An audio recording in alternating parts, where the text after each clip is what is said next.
যে আমাদের নেতা মহান বিপ্লবী তার ভারপ্রাপ্ত চেয়ারম্যান আমাদের দলের, আমরা একটা দল করি বিএনপির ভারপ্রাপ্ত চেয়ারম্যান জনাব তারেক রহমান দীর্ঘ 2 বছর আগে আমাদের একটি নির্দেশ দিয়েছে।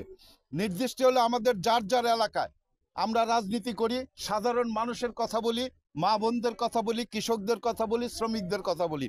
উনি একটা নির্দেশ দিয়েছে, জনগণের পাশে থাকবেন, জনগণকে পাশে রাখবেন।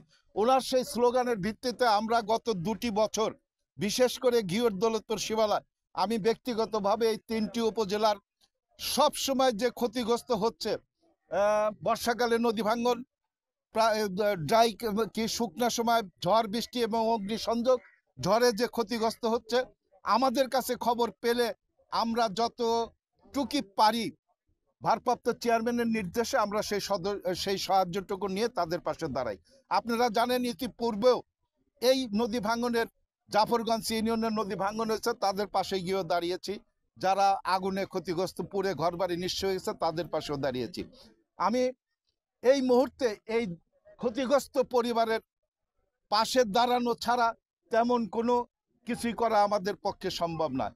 তারপরেও আমি বলবো, গতকালকেও আমি লোকাল প্রশাসনের কাছে বলেছি, আজকেও জোরালে ভালো বলবো, যত দ্রুত সম্ভব জিও ব্যাগ হোক, বালির বস্তা হোক, যেই ভাঙ্গনকে রোধ করার জন্য যেন তারা চেষ্টা করে।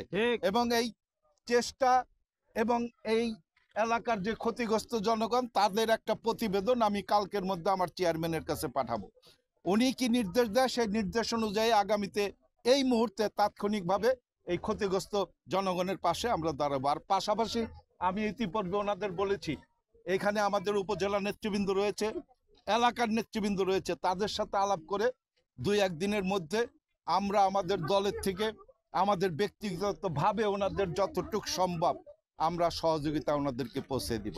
পাশাপাশি আপনাদের কথা দিতে চাই, আমাদের দল মানবতার দল, আমাদের দল এদেশের খেটে খাওয়া মানুষের দল।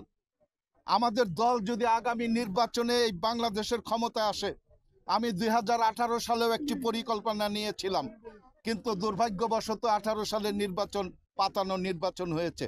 26 সালের নির্বাচনে যদি আমার এই জনগণ, এই মা বোনেরা এবং এই খেটে খাওয়া মানুষরা যদি ধানের শীষে ভোট দিয়ে জনাব তারেক রহমানকে এই দেশ পরিচালনার সুযোগ দেয়, আমি এই ক্ষতিগ্রস্ত মাটিতে দাঁড়িয়ে সবার সামনে প্রতিজ্ঞা করতে চাই, সবার আগে এই 3টি উপজেলায় নদীগুলোকে স্থায়ীভাবে শাসন করে বা বাদ দিয়ে যেভাবে হোক সবার আগে এই নদীগুলোকে বাদ দিয়ে এই নদীর ভাঙ্গন রোধ করা এবং চর অঞ্চলকে একটি শিল্প অঞ্চল হিসেবে গড়ে তোলার যে কাজ, যে পরিকল্পনা, আমি সেটা যেভাবেই হোক আল্লাহ যদি আমাকে বাঁচিয়ে রাখে আমি সেই পরিকল্পনা বাস্তবায়ন করব।